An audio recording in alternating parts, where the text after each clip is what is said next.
तो welcome students, class 10 के NCERT गणित के सॉल्यूशन में फिर से एक बार आपका स्वागत है। इस वीडियो में हम लोग प्रश्नावली 7.2 के प्रश्न क्रमांक 7 को सॉल्व करेंगे। आगे भी इस तरह के वीडियोस को देखने के लिए चैनल को सब्सक्राइब करके बेल आइकन को जरूर दबा लें। 7 नंबर, बिंदु ए के निर्देशांक ज्ञात कीजिए। मतलब एक बिंदु ए है जिसका निर्देशांक मतलब x और y के मान को निकालना है, जहां ए बी एक वृत्त का व्यास है। मतलब ये ए बी जो है एक वृत्त का क्या है, व्यास है।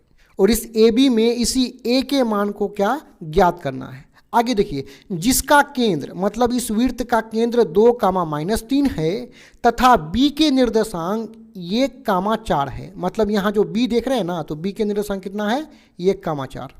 तो इस प्रश्न में वृत्त के बारे में कहा गया है, तो सबसे पहले हम लोग एक वृत्त बना लेंगे।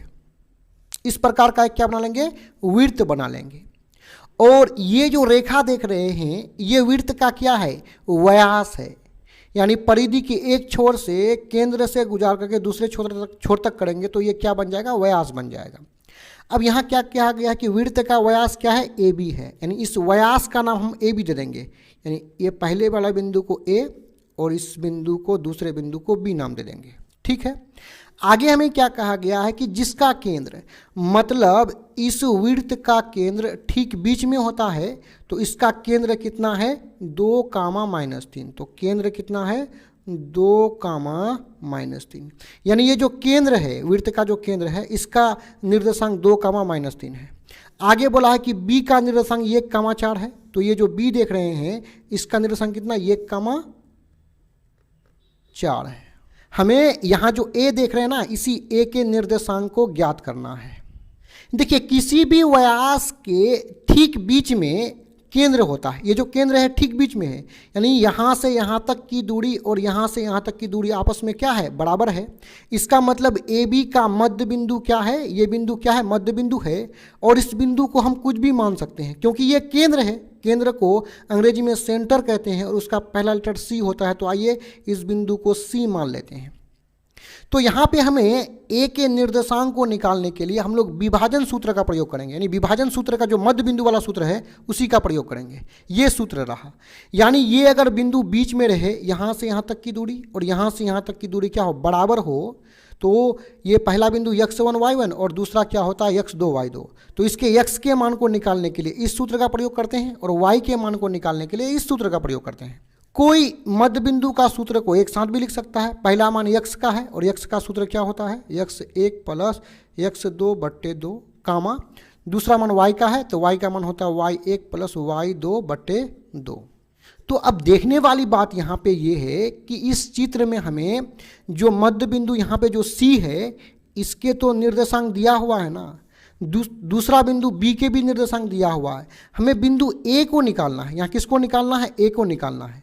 तो ये जो पहला बिंदु है, तो इसके निर्देशांक को हम लोग क्या मान लेंगे, x1 y1 मान लेंगे। तो आइए इसके निर्देशांक को मान लेते हैं, क्या, x1 y1। तो सबसे पहले हमने जो जो माना उसको लिख लेंगे। सबसे पहले हमने क्या माना कि हल माना कि ए के निर्देशांक को हम लोग क्या माने, x1 y1। तो लिख लेंगे। और केंद्र को, केंद्र का जो निर्देशांक ये दिया हुआ है, केंद्र को हमने क्या माना, यहाँ पे C माना। तो लिख लेंगे केंद्र C माना है और इसके निर्देशांक कितना है, 2, -3। और हमें दिया क्या है,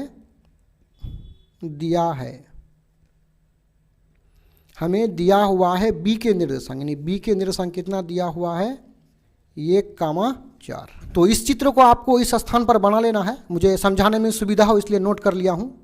तो चलिए इस प्रश्न को सॉल्व करते हैं। अब देखिए, यहाँ पे C मध्य बिंदु है, हमें A के निर्देशांक निकालना है। तो इसके लिए देखिए, ये पहला बिंदु है ना, तो इसका x1 कितना है, देखिए यहाँ पे x1 आपका x1 ही है। यानी देखिए ना, पहला बिंदु का पहला मान x1, दूसरा y1 होता है। तो यहाँ x1 1 ही है और y1 भी यहाँ पे कितना है, y1 ही है।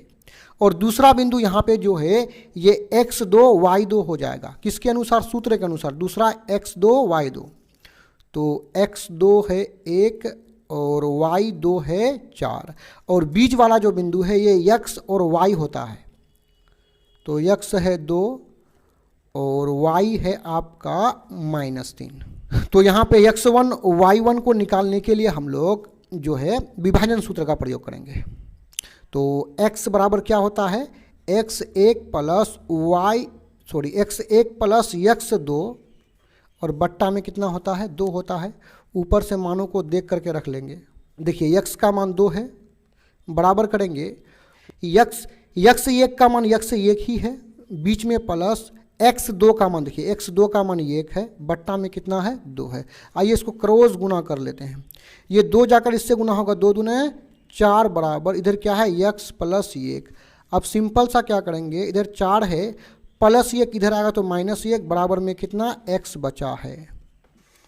4 से 1 घटेगा तो 3 बचेगा बराबर x, या करेंगे x बराबर 3, यानी पक्षों को अदल बदल कर दिए।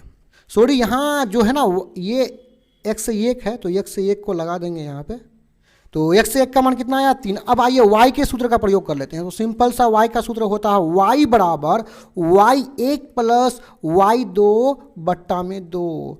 अब y के मान को ऊपर में देख लेते हैं। देखिए y का मान कितना है, -3, तो रखेंगे बराबर y1 का मान है y1 ही है, बीच में प्लस y2 का मान 4 है और बट्टा में कितना है, 2 है। या करेंगे -3 गुना 2 -6 हो जाएगा, y1 प्लस 4।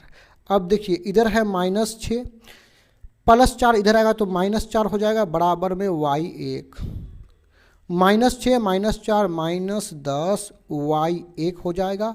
और पक्षों को हम यहाँ पे बदल देंगे, y1 बराबर -10, यानी y1 को इस तरफ और -10 को इस तरफ कर दिए।